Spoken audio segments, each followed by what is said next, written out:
अस्सलाम वालेकुम। आवाज़ तो बता देना यार कि सही आ रही है।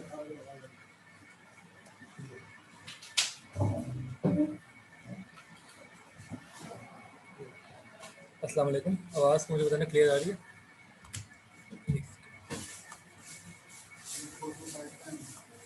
ओके।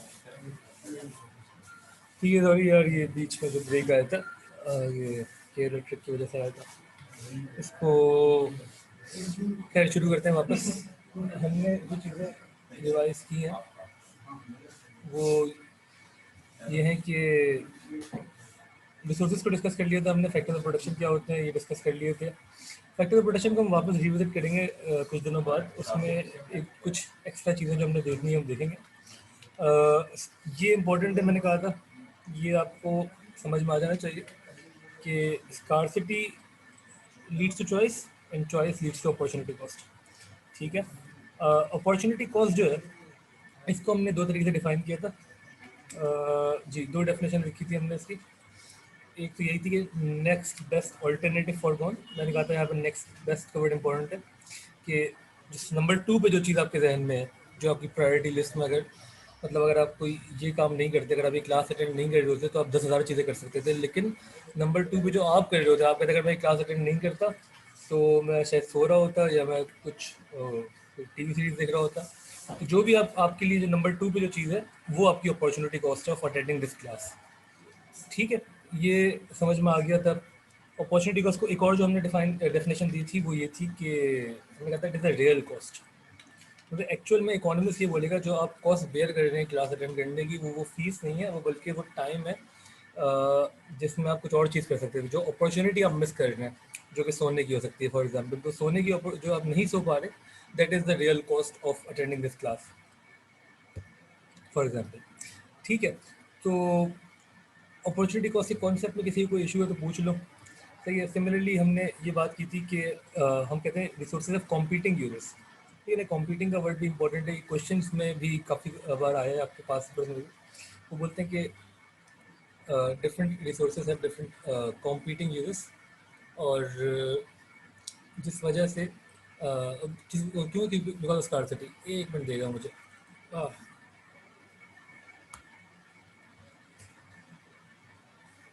एक मिनट देगा प्लीज़।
यार आवाज़ नहीं आ रही सबसे? अब आ रही है आवाज़?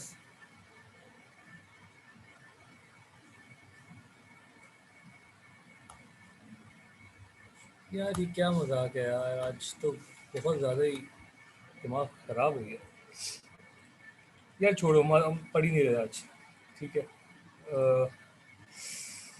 यार चलो चलो, बस ये मार्जिन देख लेते हैं, फिर आगे क्या करेंगे। आज दिल ख़राब हो गया बिल्कुल। ठीक है। खैर, कॉन्सेप्ट ऑफ मार्जिन पढ़ा रहा था मैं यार। ये हमने यहाँ से शुरू किया था और तुम लोगों को आवाज़ ही नहीं आ रही थी। हमने इसको डिस्कस किया था यार। ये लास्ट स्टेटमेंट के resources are competing users. Competing users का मतलब ये है कि there are different users which are competing with each other to be chosen. ठीक है ना? आपके पास जो पैसे हैं उससे आप जितनी भी चीज़ें कर सकते हैं, they options are competing with each other to get chosen. ठीक है ना? गवर्नमेंट के पास जो पैसे हैं, गवर्नमेंट के पास डिफरेंट कॉम्पीटिंग यूजर्स हैं उसके, और obviously we have to choose one over the other. और ये होता है क्यों? Because this is because of scarcity. ठीक है, बिकॉज आपके पास लिमिटेड रिसोर्सेज है। जब रिसोर्सेज अगर अनलिमिटेड होती तो फिर तो कोई स्कार्सिटी नहीं थी, तो फिर ऑप्शंस जो है, जो यूजर्स हैं वो कॉम्पीट नहीं करते आपस में, because you could have chosen everything then.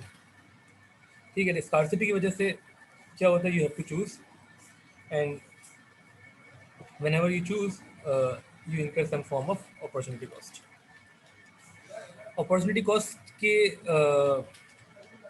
Opportunity cost का मतलब, मैं किसी को कोई कन्फ्यूजन है तो पूछ लो। uh, यहाँ तक सब क्लियर? प्लीज़ ओके लिख के भेज दो, ताकि, और सब लिख के भेजो, ताकि मुझे एटलीस्ट ये तो बताओ कि तुम लोग ने यहाँ तक देर की है क्लास मेरे साथ। ओके ओके लिख के भेज दो प्लीज़।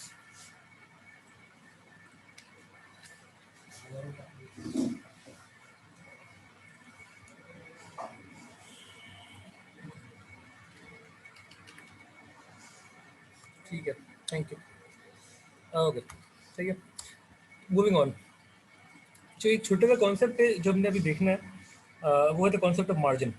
ठीक है, मार्जिन एएस में बहुत लिमिटेड तरीके से पढ़ेंगे हम, लेकिन आपके सिलेबस कंपोनेंट में लिखा हुआ है कि नॉलेज ऑफ द मार्जिन पता होनी चाहिए। ठीक है, इसमें मैं बस आपको एक बेसिक से बताऊंगा कि मतलब क्या है मार्जिन का, वो आपको समझ में आए, और बस वो मतलब समझ में आना ज़रूरी है। ठीक है, उसकी जो एप्लीकेशन है आपके एएस के सिलेबस में बहुत लिमिटेड है, जहाँ पे होंगी मैं आपको समझा दूंगा किस तरीके से। A2 में काफ़ी हद तक काफ़ी चीज़ें, तो marginal cost, marginal output, marginal income, marginal product, इस तरीके की बहुत सारी चीज़ें आपको A2 में दिखेंगी। मार्जिन यहाँ पे AS में लिमिटेड चीज़ें वो हम देखते हैं। देखिए, मार्जिनल का मतलब क्या होता है मैं आपको बता देता हूँ। मार्जिनल का मतलब होता है वन मोर, बेसिकली।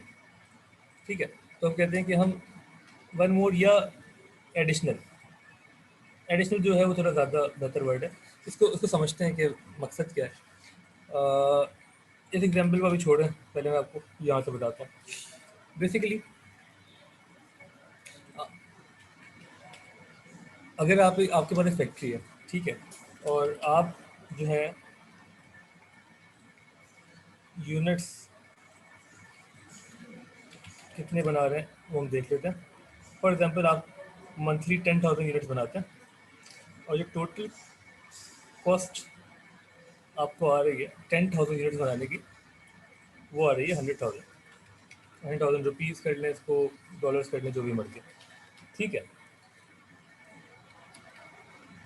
आप जो इकोनॉमिस्ट होता है ना, वो ये कहता है कि हमारा जहन इस तरीके से चलता है कि we always think at the margin. मतलब कि हम ये बोलेंगे कि हमें अगला यूनिट बनाना है या नहीं बनाना। हमें 10,001 यूनिट्स अगर बनाने हैं, अगर हमें 10,001 यूनिट्स बनाने हैं, तो हम ये नहीं देखेंगे टोटल कॉस्ट कितनी आ रही है। फॉर एग्जाम्पल, 10,001 यूनिट्स की जो टोटल कॉस्ट आ रही है, वो आ रही है रुपीज़ 100,005। ठीक है। अच्छा, तो मुझे आप ये बता सकते हैं कि जो एक्स्ट्रा यूनिट हमने बनाया, 10,000 फर्स्ट यूनिट जो हमने बनाया, उसकी कॉस्ट कितनी है? इवन दिस सिनेरियो, जो हमने 10,000 फर्स्ट यूनिट बनाया, उसकी कॉस्ट कितनी है? लाख 5 है, ठीक है, 5 रुपीज़ सबको दिख रहा है यहाँ पे, ठीक है, ये 1 0 0 5, ये 5 रुपीज़ में का एडिशन हुआ है यहाँ पे। तो इस वक्त हम ये बोलेंगे कि द मार्जिनल कॉस्ट, तो ये मैं बहुत सिंपल बता रहा हूँ आपको, मार्जिनल कॉस्ट जो है वो है 5 रुपीज़, ठीक है। मार्जिनल कॉस्ट का मतलब कि the cost of producing one more unit या एनी एडिशनल यूनिट, ठीक है। यहाँ तक बात समझ में आ रही है? एक एक्स्ट्रा यूनिट बनाने की कितनी कॉस्ट आएगी, ये मार्जिनल कॉस्ट है। अब आप ना ये नहीं दिखेंगे कि टोटल कॉस्ट कितनी आ रही है, टोटल तो आपको ज़्यादा दिख रही है, ठीक है, लेकिन आपको पता है कि ये तो मैं ऑलरेडी बेयर कर रहा था ना इस वजह से, तो मुझे सिर्फ ये पता है कि एक एडिशनल चेंज करने से कॉस्ट में कितना चेंज आ रहा है, ठीक है। तो हमने कहा 5 रुपीज़ का आ रहा है। अब आपके जहन में सवाल ये आना चाहिए कि हमें ये एक एक्स्ट्रा यूनिट प्रोड्यूस करना चाहिए या नहीं, ठीक है। तो ये जो एक्स्ट्रा यूनिट है ये आप प्रोड्यूस करेंगे या नहीं करेंगे, डिपेंड किस चीज़ पे करेगा। आपको पता है एक्स्ट्रा यूनिट की कॉस्ट 5 रुपये, ठीक है। ये एक्स्ट्रा यूनिट आप प्रोड्यूस करेंगे या नहीं करेंगे, ये किस पे डिपेंड करेगा कि आपको इस यूनिट को बेचने से कितने पैसे मिल रहे हैं। बेसिकली हम क्या करते हैं, हम बेनिफिट जो है हमारा उसको हम कंपेयर कर रहे होते हैं कॉस्ट से,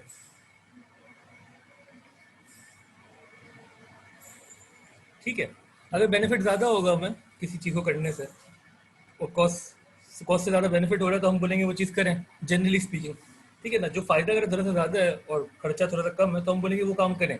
तो अगर मेरा सवाल ये है कि should be produce this 10,000 first unit और नॉट, तो जवाब ये होना चाहिए कि it depends on it's marginal cost, कि उसकी एक्स्ट्रा कॉस्ट कितनी आ रही है, एंड द मार्जिनल रेवेन्यू, या रेवेन्यू का मतलब पता है ना, अकाउंटिंग में सुना होगा, इनकम, ये ना प्राइस जो मुझे मिल रही है उसके ऊपर, ठीक। कॉस्ट कितनी आ रही है, 5 आ रही है, 5 रुपये, और मुझे जो उस पर जो प्राइस मिल रही है, आप from a business man point of view सोच रहे हैं, आपकी अपनी फैक्ट्री है, ठीक है।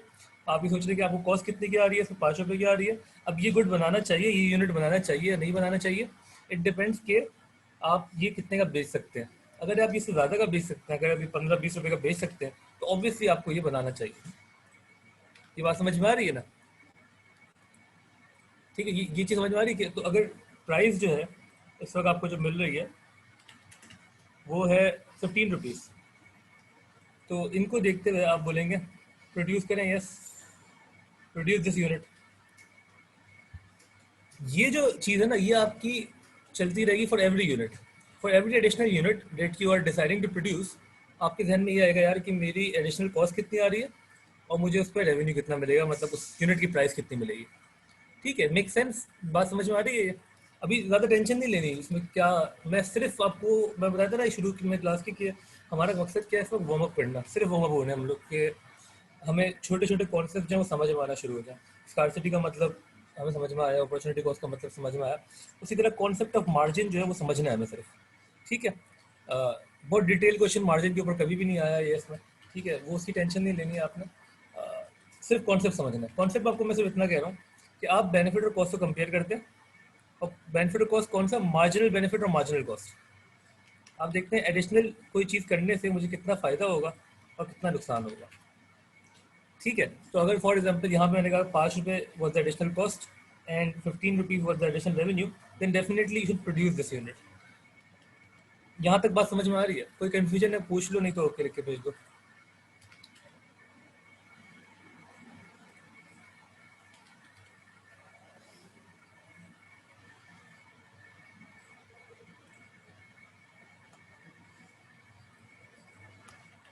सही है ना, ठीक है, बेहतरीन। अच्छा, अब देखें आप, तो ये ना ये डिसीजन मेकिंग ना बड़ी इंपॉर्टेंट हो जाती है। अगर आप सोचें अगर हम बोलते हैं कि यार ये जो है ना, अभी तो हमने 10,005 लिखा था, लेकिन अगर मैं इसको मिटा दूं जो कॉस्ट थी, और मैं बोलूं भाई कि ये जो टोटल आप 10,000 यूनिट्स बना रहे थे ना, ये आपकी टोटल कैपेसिटी थी, यही आपकी बिजनेस की टोटल कैपेसिटी थी 10,000 यूनिट्स। अगर आपको एक यूनिट भी और बनाना है ना तो आपको पूरी एक नई फैक्ट्री लेनी पड़ेगी, और वो आपको मिलेगी 10 मिलियन की, या 1 मिलियन कर लेते हैं, चलो 1 मिलियन की मिलेगी। तो आपको जो टोटल कॉस्ट पड़ेगी for producing only one extra unit, वो कितनी हो जाएगी? वो हो जाएगी 1100,000, क्योंकि आपकी टोटल कैपेसिटी जितना आप बना सकते हैं एक महीने के अंदर using all your resources in that factory, even आपने सारे वर्कर्स को ओवर टाइम काम करवा भी लिया, तो भी जो हद आपकी जो है वो 10,000 यूनिट्स है।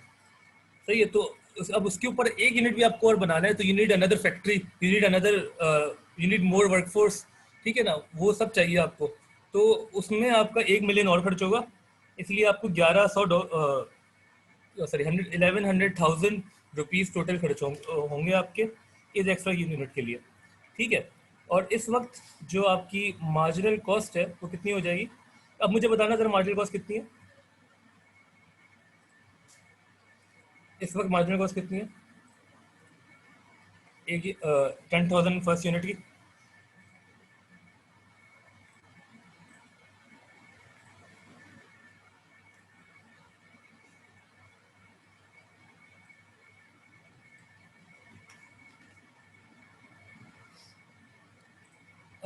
देखो कॉन्सेप्ट ऑफ मार्जिन है, सही है। मार्जिन में मार्जिनल कॉस्ट, मार्जिनल रेवेन्यू, ये प्राइस है ना, ये मार्जिनल रेवेन्यू है। मतलब कि एडिशनल चीज़ बेचने से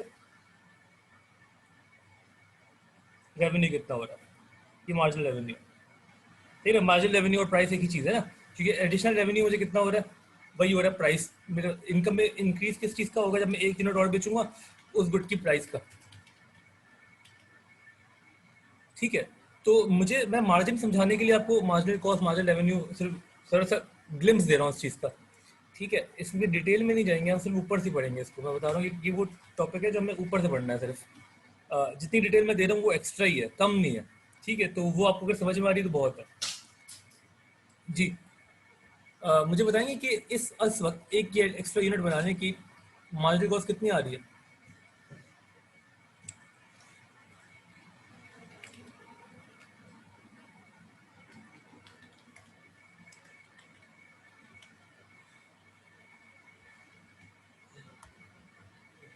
1 मिलियन, बिल्कुल ठीक है, सही है ना, 1 मिलियन। और या आप इसको थाउजेंड थाउजेंड रुपीज़ कह रहे हैं, ठीक है। तो 1 मिलियन जो है वो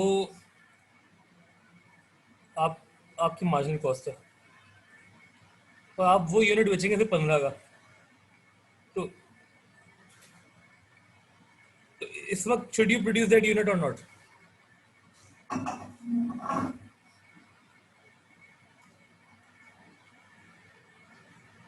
नो, ऑब्वियसली नो, सही है ना, गिवन कि अभी हम सिर्फ एक यूनिट की बात कर रहे हैं, ठीक है। तो अच्छा, इसमें फर्क नहीं पड़ता कि आपकी पहले कितनी कॉस्ट लग गई है, पहले कितना रेवेन्यू कमा लिया।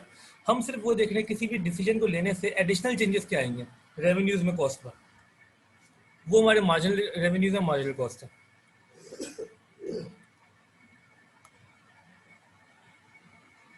ठीक है। बिल्कुल सही, बिल्कुल सही। तो सिमिलरली देखिए, जब एयरलाइंस पे जो लोग ट्रैवल करते रहते हैं, उसमें बहुत कभी कभार ऐसा होता है कि एक ना लास्ट मिनट ऑफर आती है। लास्ट मिनट ऑफर की होती है कि उनको पता है कि यार जहाज़ में दो चार सीट्स खाली अगर जा रही हैं, तो वो लास्ट मिनट में ना, क्योंकि आपको पता है कि जो एयरलाइन टिकट की प्राइस है वो बहुत वॉलेटाइल है। अभी आप देखेंगे, आप 2 महीने बाद को बुक करा रहे होंगे, डिफरेंट रेट होगा। जैसे टाइम करीब आएगा रेट बढ़ता भी रहता है, कभी कभार कम भी हो जाता है, depending on a lot of factors. उसको भी हम डिस्कस करेंगे इंशाल्लाह इकोनॉमिक्स में ही। लेकिन एक एक चीज़ ये होती है कि जब वो, उनको पता होता है ना आपको बिक ही नहीं सकता, तो वो लास्ट मिनट ऑफर कभी कभार कुछ एयरलाइंस डाल देती हैं, कि फॉर एग्जांपल जो $500 का कोई टिकट था, या 15,000 का कोई टिकट था, वो उन्होंने कहा कि 5,000 में ले लें आप लास्ट मिनट में, बिल्कुल बोर्डिंग से 1 घंटे पहले। वो क्यों करते हैं? क्योंकि उनको ये पता है कि इस वक्त हमें एक एक्स्ट्रा सीट बेचने की मार्जिनल कॉस्ट क्या है। मतलब जब हम एयरलाइंस की बात करते हैं, तो एयरलाइंस में मार्जिनल कॉस्ट कुछ भी नहीं है ना। मतलब अगर वो खाली जा रहे हैं, तो अगर आप उनको फ्यूल तो उतना ही देना पड़ रहा है, स्टाफ भी वही जा रहे हैं total, the additional cost of serving one more passenger for any airline कितनी है? कुछ भी नहीं है। उनको सिर्फ वो जो खाना वाना सर्व करते हैं वो करना पड़ेगा शायद। तो वो कितने का होगा? 500, 1,000 भी नहीं होगा अगर डोमेस्टिक फ्लाइट है कोई। तो ऑब्वियसली वो चाहेंगे कि मार्जिनल कॉस्ट इतनी कम है, तो रेवेन्यू जो भी आ रहा है एट द एंड वो ले लें। बात समझ में आ रही है?